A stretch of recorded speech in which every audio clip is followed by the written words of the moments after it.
Tudo no mundo passa, menos a palavra de Deus, porque ela vem se cumprindo dia após dia. Hoje nós vamos dar continuidade, Isaías 51, a partir do versículo 6, e vamos, antes de tudo, pedir que Deus nos dirija.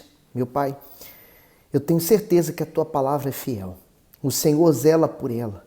Agora cumpre, meu Deus, a Tua promessa em nosso ser, de um avivamento em nosso coração, em nossa alma, em nosso ministério.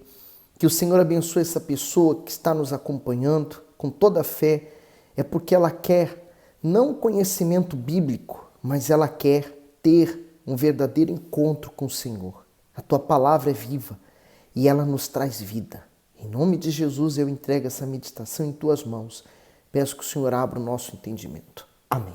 Isaías 51, versículo 6. Levantai os vossos olhos para os céus e olhai para a terra embaixo, porque os céus desaparecerão como a fumaça, e a terra se envelhecerá como roupa, e os seus moradores morrerão semelhantemente. Porém, a minha salvação durará para sempre, e a minha justiça não será abolida. É exatamente os últimos dias que vai acontecer. Os céus, a terra, tudo vai passar. E você pode observar que a terra, dia após dia, ela vem se degradando, né? A natureza, ela vem sofrendo pela ação dos homens, né? A destruição do ser humano é muito grande, né? O ser humano está destruindo tudo. Então, tudo vai passar, tudo está envelhecendo. O ser humano morre, passa, né? Mas a salvação, a palavra de Deus, ela dura eternamente. Ela vai ficar para toda a eternidade, porque Ele é o próprio Deus. No 7, ouvi-me, vós que conheceis a justiça, povo em cujo coração está a minha lei. Não temais o opróbrio dos homens, nem vos turbeis pelas suas injúrias. O comentário diz, não temais o opróbrio dos homens. Pertencer a Deus, ou seja, ter a sua justiça e a sua lei guardadas no íntimo, significava andar na contramão do mundo. Naquela época, assim como hoje, a maioria andava em seus próprios caminhos. Dessa forma, quem se aplicava à obediência à vontade divina era tratado com desapreço, indiferença e desfavor. Desde aquele tempo, o Senhor já preparava as pessoas para as perseguições que viriam por se submeterem ao Messias. Os religiosos, os familiares e os amigos seriam os primeiros a perseguirem a fé. Mateus 12, 14. Os fariseus, tendo saído, formaram concílio contra ele para o matarem. João 7, do 3 ao 5, ele diz, disse-lhe, pois, seus irmãos, saí daqui e vai para a Judeia, para que também os teus discípulos vejam as obras que fazes. Porque não há ninguém que procure ser conhecido, que faça coisa alguma em oculto. Se faz essas coisas, manifesta-te ao mundo, porque nem mesmo seus irmãos criam nele. Continuando o comentário do bispo, de igual modo, aqueles que se rendem a Deus sofrem tribulações por todos os lados. No entanto, em nenhum momento isso pode ser motivo para tristeza ou desânimo. Ao contrário, a presença de Deus e as suas promessas são suficientes para manterem de pé aquele que crê, independentemente das injúrias, do desprezo ou das zombarias daqueles que estão à sua volta. E Deus permitiu que Jesus passasse por isso. Nós também vamos passar. E é natural, sabe por quê? O diabo, ele domina as pessoas neste mundo, né? Ele trouxe as trevas através do pecado, então ele domina as pessoas. E ele não quer que você venha se converter. Por exemplo, qual é a maior preocupação do diabo? Não está naquelas pessoas que estão vivendo no mundo, né? Distraídas ou no sono da morte. Ele não tem preocupação com essas pessoas. Mas ele está preocupado sim com aquelas que estão dentro da igreja para que elas não ouçam a palavra de Deus. Porque se você ouvir a palavra de Deus, ela penetrar no seu coração, ela vai abrir caminho para o Senhor Jesus entrar. Então ele não quer isso, claro. Então ele luta.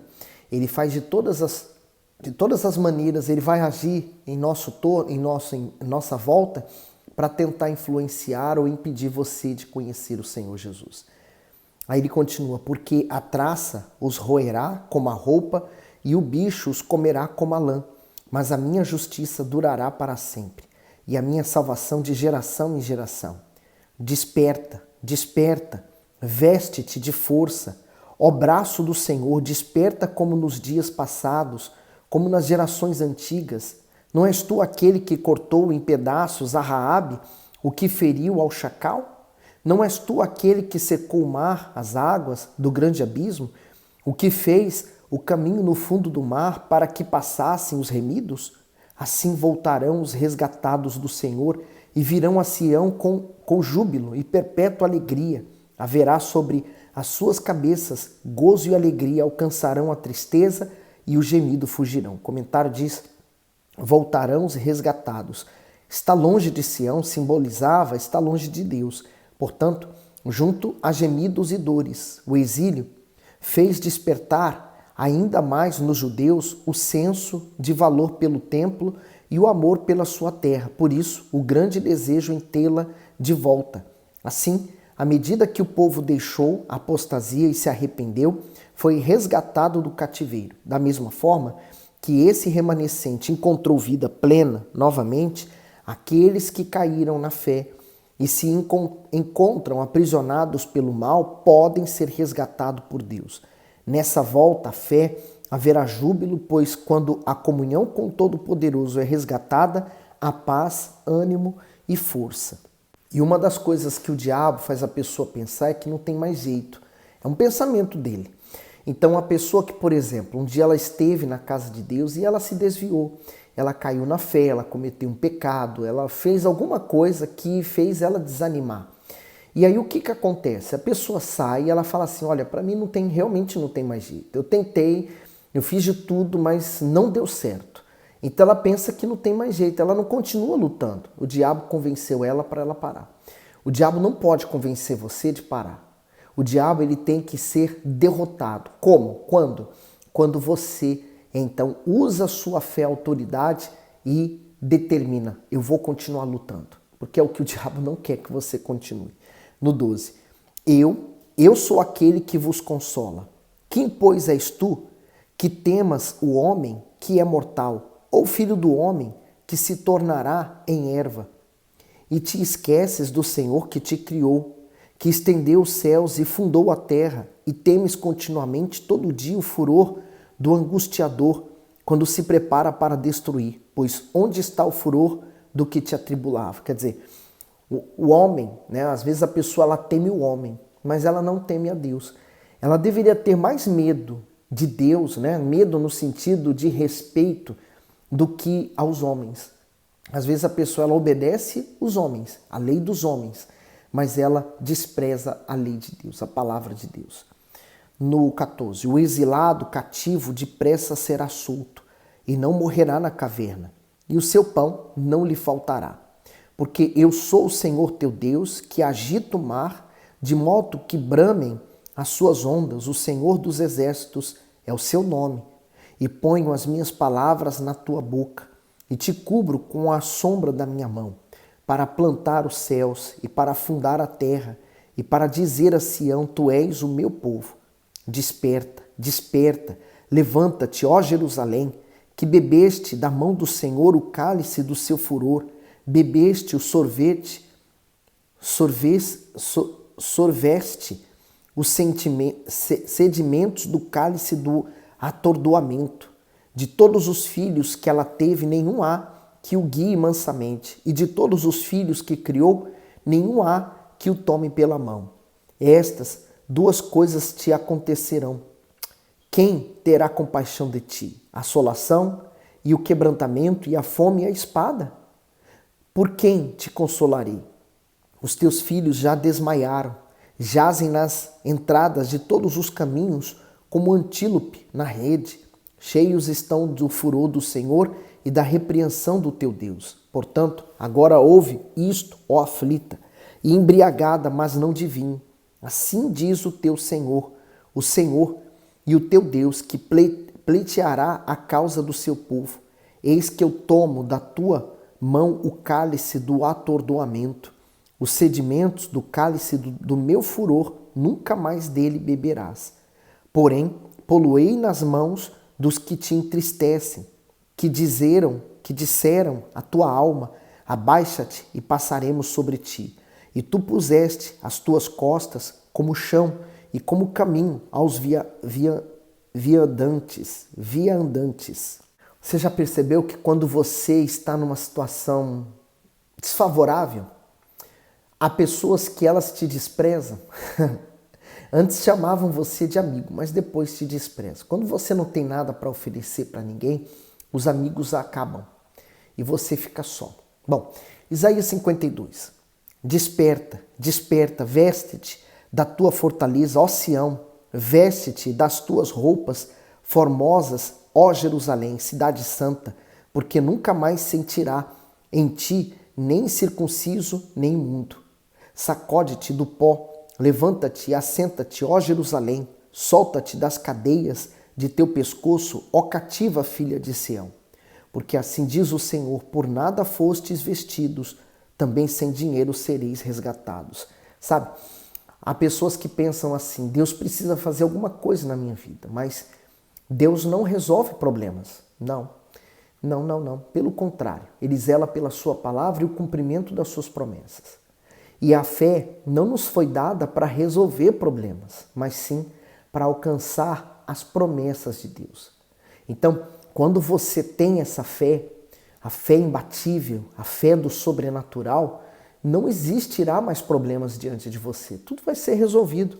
Então, tem coisas que não é Deus quem tem que fazer, somos nós. Por isso que Ele fala, levanta-te, veste-se, né? Quer dizer, são coisas, atitudes que nós temos que fazer na nossa vida. Não podemos esperar nem dos outros e nem de Deus. No 4, porque assim diz o Senhor Deus, o meu povo, em tempos passados, desceu ao Egito para peregrinar lá, e a Assíria sem razão o oprimiu. E agora, que tenho eu que fazer aqui, diz o Senhor, pois o meu povo foi tomado sem nenhuma razão. Os que dominam sobre ele dão uivos, diz o Senhor, e o meu nome é blasfemado incessantemente o dia todo. A pior coisa que um cristão pode fazer é dar mau testemunho do seu Senhor. Por exemplo, a pessoa sabe que o fulano vai naquela igreja tal, A, B ou C, mas ele é um péssimo pagador, ele é um péssimo vizinho, ele é um péssimo funcionário, um péssimo patrão. Então ele dá mau testemunho do Senhor Jesus. No 6, portanto, o meu povo saberá o meu nome, pois naquele dia saberá que sou eu mesmo o que falo. Eis-me aqui, o comentário do 6, o meu povo saberá o meu nome. Toda intervenção de Deus na humanidade tem o propósito de manifestar sua glória e seu poder ao mundo, mas ainda assim não são todos os que reconhecem. Aqueles, porém, que foram resgatados do poço profundo, escuro, de pecados como os resgatados de Sião, têm a sublime revelação da fé genuína por meio do santo nome de Jesus. O 7. Quão formosos são sobre os montes os pés do que anuncia as boas novas, que faz ouvir a paz, do que anuncia o bem, que faz ouvir a salvação, do que diz a Sião, o teu Deus reina. O comentário do 7, quão formosos são sobre os montes os pés. O mensageiro mais aguardado pelos exilados era aquele que anunciaria o fim do cativeiro, pois essa notícia devolveria ao povo a chance de habitar novamente em Sião. A preciosa mensagem tornaria o seu porta-voz também estimado, a ponto de as pessoas atribuírem beleza aos pés daquele que levaria as boas novas até elas. No entanto, os pés dos que caminhavam muito eram cansados, calejados, empoeirados, pois percorriam longas estradas de terra. Dessa forma, como poderia ser belos? Na verdade, eles traziam a beleza espiritual, pois conduziam a mensagem mais valiosa de redenção para os homens. Igualmente, quando o Evangelho chegou pelos lábios do Senhor Jesus, a terra de Israel foi visitada por ele. Além do Messias andar pelos caminhos áridos, os montes se tornaram lugares escolhidos para os seus sermões. Por exemplo, Mateus 4 e 23 diz assim, percorria Jesus toda a Galileia, ensinando nas suas sinagogas e pregando o evangelho do reino, e curando todas as enfermidades e moléstias entre o povo. Em Mateus 5:1, e Jesus, vendo a multidão, subiu ao monte e, assentando-se, aproximaram-se dele os seus discípulos, e abrindo a sua boca os ensinava. Continuando o comentário do bispo, o Senhor sabe o quão bom é receber notícias agradáveis, por isso nos presenteou com a sua palavra, que é proclamadora de salvação e de encorajamento, mas para que as boas novas alcancem os aflitos, o Todo-Poderoso busca pés dispostos a serem usados pela sua causa. Vale ressaltar que não há honra maior do que servir a Ele, anunciando o seu nome ao sofrido e abatido de espírito. Romanos 10, o 14 e o 15. Como, pois, invocarão aquele em quem não creram? E como crerão naquele de quem não ouviram? E como ouvirão se não há quem pregue? E como pregarão se não forem enviados? Como está escrito, conformosos os pés dos que anunciam o evangelho de paz, dos que trazem alegres novas de boas coisas. Porque assim como o Senhor Jesus, ele é o caminho, a verdade e a vida, quando é anunciado a morte e a ressurreição do Senhor Jesus e que ele morreu para nos salvar, então a luz, ela nos ilumina e nós encontramos o caminho que tanto procuramos, que nesse mundo a gente fica procurando às tontas, na escuridão, nas trevas, sem saber aonde ele está. No 8. Eis a voz dos teus atalaias. Eles alçam a voz juntamente, exultam porque olho a olho verão quando o Senhor fizer Sião voltar. O atalaia, ele tinha a obrigação de avisar quando o inimigo estava chegando. Então, hoje nós que anunciamos a volta do Senhor Jesus, nós somos os atalaias dos dias de hoje, né? Não podemos nos cansar de falar da volta de Cristo. No 9, clamai, cantando, exultai juntamente, desertos de Jerusalém, porque o Senhor consolou o seu povo, remiu a Jerusalém. O Senhor desnudou o seu santo braço perante os olhos de todas as nações, e todos os confins da terra verão a salvação do nosso Deus. Retirai-vos, retirai-vos, saí daí, não toqueis coisa imunda, saí do meio dela, purificai-vos, os que levais os vasos do Senhor. Porque vós não saireis apressadamente, nem ireis fugindo, porque o Senhor irá diante de vós, e o Deus de Israel será a vossa retaguarda. Eis que o meu servo procederá com prudência, será exaltado e elevado e muito sublime. Como pasmaram muitos à vista dele, pois o seu parecer estava tão desfigurado, mais do que o de outro qualquer, e a sua figura mais do que a dos outros filhos dos homens. Assim, borrifará muitas nações, e os reis fecharão as suas bocas por causa dele, porque aquilo que não lhes foi anunciado verão, e aquilo que eles não ouviram entenderão. O comentário final do 13 ao 15, o meu servo procederá com prudência. O Messias seria humilhado pelos homens, mas exaltado por Deus. O desprezo que lhe atribuía dor lhe ortogava recompensa perpétua. Enquanto o seu nome era motivo de zombarias no mundo, ele conquistava no céu o nome mais glorioso do universo. Grandes e pequenos rejeitavam as suas palavras e o seu rosto, mas o Altíssimo se comprazia na sua prudente obediência. Ao agir assim, o Messias fazia com que o propósito do Todo-Poderoso prosperasse em suas mãos. Por isso, ele foi recebido por Deus de forma elevada e muito sublime, recebendo assim o maior de todos os nomes. Além disso, passou a se assentar à direita do Pai, obtendo dele todo o poder sobre os céus, sobre a terra e sobre as criaturas. Filipenses 2, do 9 até o 11. Por isso também Deus o exaltou sobremaneira e lhe deu um nome que é sobre todo o nome, para que ao nome de Jesus se dobre todo o joelho dos que estão nos céus e na terra e debaixo da terra, e toda língua confesse que Jesus Cristo é o Senhor, para a glória de Deus Pai. Em Hebreus 10, versículo 12, mas este, havendo oferecido para sempre um único sacrifício pelos pecados, está assentado à destra de Deus. 1 Pedro 3, 22, ele diz assim: o qual está à destra de Deus, tendo subido ao céu, havendo-se-lhe sujeitado os anjos e as autoridades e as potências. Finalizando o comentário do bispo, com isso entendemos, Porque o Senhor Jesus ensinou aos seus discípulos que aqueles que servem ao Pai serão honrados por ele, como está em João 12, 26. Se alguém me serve, siga-me, e onde eu estiver, ali estará também o meu servo. E se alguém me servir, meu Pai o honrará. Essa é a maior honra do servo, é saber que onde ele está foi Deus quem o colocou ali, e ele está servindo a Jesus, e por isso o Pai honrará. Então, esse é o nome mais poderoso que há em toda a terra, o nome do nosso Senhor Jesus Cristo. Agora o próximo capítulo é um capítulo maravilhoso. O 53 descreve todo o sofrimento do Senhor Jesus. Vamos ler com muito carinho esse capítulo 53 de Isaías. Então, isso que nós estamos lendo serviu para aquele povo que estava cativo na Babilônia como um refrigério para o livramento deles daquela situação de aprisionamento. Mas hoje, e muito mais agora, né? Naquele tempo já era, mas eles não entenderam assim.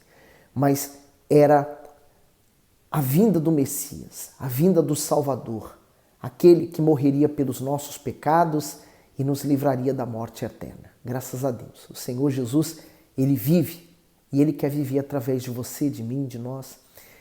Amém? Olha, que Deus abençoe você, dá o seu gosto, põe nos comentários sua dúvida ou a sua pergunta, né? Que é a mesma coisa, dúvida e pergunta, ou a sua contribuição com respeito àquilo que você está aprendendo, tá bom? Fique bem, manda esse vídeo para alguém.